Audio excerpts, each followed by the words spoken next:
안녕하십니까. 한국약선요리협회 회장 양승입니다. 오늘은 쌀에 대해서 얘기해 볼까 합니다. 쌀은 우리에게는 가장 중요한 식량입니다. 농사법이 발달해서 옛날보다는 생산량이 많아지고 또 우리가 매일 먹고 있고 친숙하다 보니까 또 잘 알고 있다고 이렇게 생각을 하고 있습니다. 그렇지만 의외로 오해도 많이 받고 있는 그런 곡물이죠. 어떤 학자들은 쌀밥은 독이라고까지 표현을 하는데 그것은 너무 지나친 표현이라는 생각이 듭니다. 옛날에는 쌀밥 한 그릇이 보약이라고 했습니다. 시대가 변해서 먹을 것이 넘쳐나다 보니까 그 중요성은 많이 떨어졌습니다. 그렇지만은 아무리 좋은 식품도 많이 먹게 되면은 독이 될 수는 있습니다. 적당히만 우리가 조절해서 먹는다고 하면은 쌀은 여전히 우리에게 가장 중요한 식량 중에 하나입니다. 그러면 쌀에 대해서 알아보도록 하겠습니다. 쌀은 세계적으로 보면은 밀 다음으로 많이 먹는 곡물입니다. 아시아에서는 주식으로 가장 많이 먹는 곡물 중에 하나죠. 이 쌀의 역사를 보면은 각골 문자에도 기록이 되어 있고 시경에도 쌀은 10월경에 수확을 한다고 기록되어 있는 것으로 봐서 이 재배 역사가 굉장히 길다는 것을 이렇게 알 수가 있습니다. 한나라 때 의성 장준경은 쌀은 전기를 보호하고 사기를 제거하면서 장부를 잘 통하게 하는 좋은 약이다라고 했습니다. 따라서 그의 처방전을 보면은 쌀을 많이 사용을 하는 것을 알 수가 있는데 이 백호탕이나 도화탕, 주겹 석고탕 등의 쌀을 약재로 사용을 했습니다. 이 백호탕을 예를 들어보면은 이 백호탕의 방제는 석고, 지모, 갱미, 감초 이 네 가지 약재로 구성되어 있는데 여기서 갱미가 쌀을 의미합니다. 이 백호탕에서 쌀은 소화기를 편하게 해주고 기운을 만들어주면서 갈증을 없애고 설사를 멈추게 하는 그런 역할을 합니다. 그래서 쌀을 옛날에는 약재로 우리가 사용했다는 것을 알 수가 있습니다. 다른 문헌들을 봐도 쌀에 대한 효능이 많이 나옵니다. 식물 본초에 보면은 기운을 보하고 갈증과 답답함을 해소하면서 설사를 멈추게 한다. 중초를 따뜻하게 하고 위장의 기운을 강하게 하며 살을 찌게 하고 근골을 튼튼하게 한다. 또한 혈맥을 잘 통하게 하여 오장을 편안하게 하고 신장의 전기를 돕고 기와 눈을 밝게 한다라고 기재되어 있습니다. 명의별록에는 기운을 만들고 답답함을 풀어주고 설사를 멈추게 한다라고 했고 식감본초에서도 비장을 보호하고 오장에 유익하며 기력을 강하게 하고 설사를 멈추게 한다라고 했습니다. 본초 강목에도 위장의 기운을 잘 소통시켜주고 진액을 만들어준다라고 했고 금계열학에는 허증으로 오는 오래된 이지를 치료한다라고 했습니다. 우리는 쌀을 주식으로 하고 있습니다. 그러면 우리가 주식으로 할 수 있는 그런 조건들을 한번 보겠습니다. 주식이 되려고 하면은 그 지역의 기후하고 이 밀접한 관계가 있습니다. 그 지역 환경에서 가장 잘 자라야 되고 대량 생산이 가능해야 되죠. 또 곡물을 먹고 속이 편하고 소화 흡수가 잘 돼야 합니다. 주식으로 충분한 영양 가치도 있어야 되죠. 그래서 옛말에 신토불이라는 말이 있죠. 그 지역 기후에 알맞는 농산물이 그 지역에 사는 사람들에게도 가장 잘 맞다는 그런 말이죠. 그러면은 쌀을 주식으로 하는 국가들을 보면은 주로 이제 한국, 일본, 중국 남부 지방, 이 중국도 북부 지방에는 주로 이제 밀가루를 주식으로 많이 합니다. 동남아시아, 브라질 일부 지역 등 이렇게 좀 기후가 고온 다습한 그런 지역임을 알 수가 있습니다.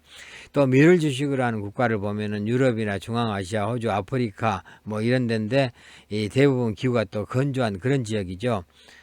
그리고 옥수수나 감자를 주식을 하는 국가는 중앙아메리카하고 멕시코 등 이런 건조한 기후를 갖는 그런 지역입니다.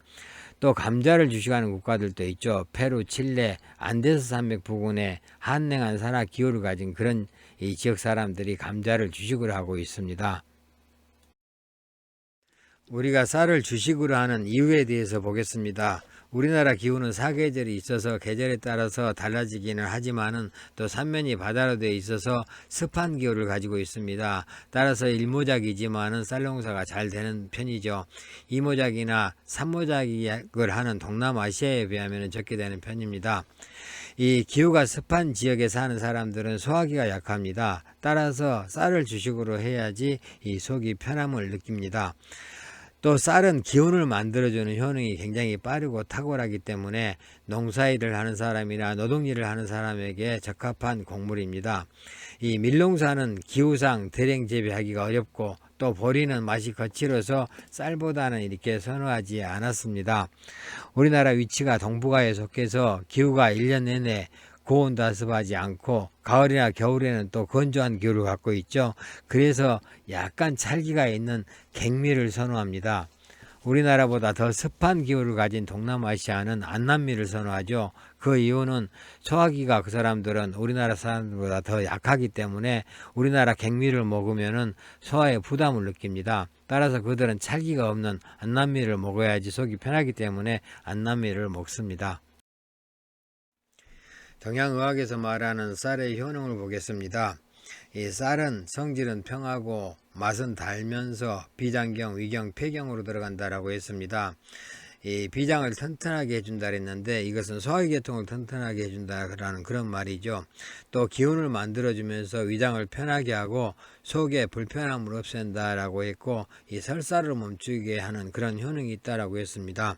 따라서 체력이 허약하고 소화기가 약하면서 음식을 많이 먹지 못하고 조금만 먹어도 배가 더부룩하고 불편하면서 변이 묽게 나오는 그런 사람들에게 효과가 있습니다. 이런 사람들에게는 쌀로 죽을 끓여서 이렇게 먹게 하는 게 좋죠. 또 기력이 부족하거나 이 권태감이 있으면서 가슴이 답답하고 갈증이 나는 그런 증상에도 좋고 병을 오래 앓고 난 후에 이 체력이 허약해진 사람이나 산모 등에게도 효과가 있고 설사를 자주 하는 사람에게도 좋다고 했습니다. 우리가 쌀을 주식으로 하는데 쌀을 먹을 때 주의사항도 한번 보겠습니다. 이 당뇨 환자는 쌀로 만든 음식을 많이 먹게 되면 혈당이 올라가서 좋지 않습니다. 따라서 이 당뇨 환자들은 흰쌀밥보다는 이 잡곡을 넣어서 잡곡밥을 해 먹는 게 좋습니다. 또 건조종합증이나 갱년기 종합증 같은 이 음이 약해서 허혈이 올라오는 증상이 있는 사람들, 이 허혈이 올라온다는 증상은 볼 양쪽이 조금 붉어지거나 아니면 속에서 뜨거운 기운 같은 게 올라오는 그런 사람들을 이야기합니다. 이런 분들은 이 쌀을 볶아서 먹는 것은 좋지 않습니다. 밥을 해서 먹는 건 괜찮습니다. 그리고 또 덜 익은 밥은 상화를 일으켜서 가슴에 화를 쌓이게 한다고 합니다. 그래서 덜 익은 밥을 너무 자주 먹는 것은 좋지 않습니다. 그리고 또 밥을 쪄서 먹으면 영양 손실이 있다 그러죠. 현대인들한테는 뭐 큰 일은 아니겠습니다만은 옛날 사람들은 밥물은 인삼탕을 대신한다라는 그런 민담이 있을 정도로 이 밥물을 중요시했기 때문에 아마 이 밥을 쪄서 먹으면은 어느 정도 영양 손실이 있다라고 생각을 하시면 되겠습니다. 또 오래 보관한 쌀은 먹지 않는 것이 좋다고 합니다. 우리가 쌀을 이용해서 다양한 요리를 만들어 먹지만은 가정에서는 일반적으로 밥을 지어 먹고 약선에서는 밥을 지어 먹기도 하고 약선죽을 많이 만들고 있습니다. 이 죽에 대한 내용을 잠깐 보고 가겠습니다. 이 상한론을 쓴 의성 장준경은 죽은 오장을 보하는 최고의 음식이며 위장의 기운을 일으킨다라고 했고 번초강목 이시진도 매일 아침 공복에 죽을 한 그릇 먹으면은 곡기가 장과 이를 보하는데 이것이 음식 양생의 비결이다라고 했습니다. 약선학에서는 병 후에 체력이 허약하고 음식을 많이 먹지 못하며 기운이 없을 때 만삼 30g, 쌀 100g을 넣고 죽을 끓여 먹으면 효과가 있다라고 했는데 만삼 대신에 인삼을 써도 됩니다. 또 죽보에서는 비장이 허약하고 설사를 하면서 소화불량이 있고 식욕이 없을 때 쌀 100g을 약간 볶아서 물을 붓고 죽을 끓여서 조금씩 자주 먹으면 도움이 된다라고 했습니다. 우리가 환자들에게 미음을 끓여 이렇게 드리는 거하고 같은 이치죠. 또 약선죽을 끓일 때는 쌀에 필요한 어떤 그 용도에 맞는 그 효능이 있는 그런 식품이나 약재들을 이렇게 넣고 같이 끓입니다. 예를 들면은 땅콩이나 대두, 녹두, 안두콩, 팥, 보리, 육류, 어류 이런 식품들을 넣고 끓이기도 하고 또 인삼이나 대추, 백편두, 연자, 백합, 산약, 복병령, 구기자, 영환육 이런 약재들을 넣고 이렇게 만들기도 합니다. 이 영환육이나 이런 것들을 이용해서는 약밥을 만들어도 좋죠. 우리가 쌀을 이용해서 이제 해먹는 대표적인 요리가 밥이죠. 이 쌀이 들어가야 이제 우리가 거의 밥이라 그러잖아요. 잡곡밥도 쌀이 들어가야 되고 보리밥도 뭐 쌀이 약간은 들어가야 되죠. 또 이제 뭐 그 외에 나물밥, 현미밥, 그 다음에 뭐 볶음밥 다 이제 쌀을 이용해서 만든 밥들입니다.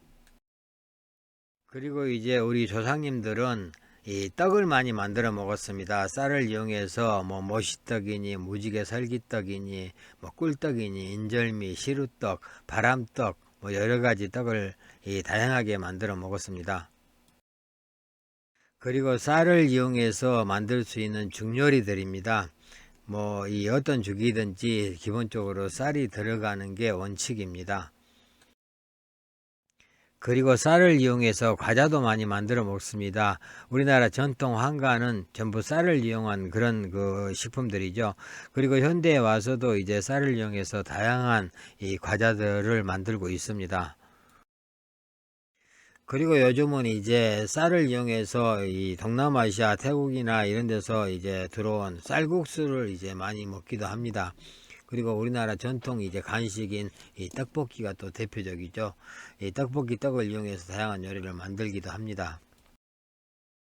쌀에 대해서 설명을 드렸습니다. 요즘 식품이 너무 정제화되다 보니까 정제화된 식품은 건강에 좋지 않다고 여기시는 분들이 많습니다.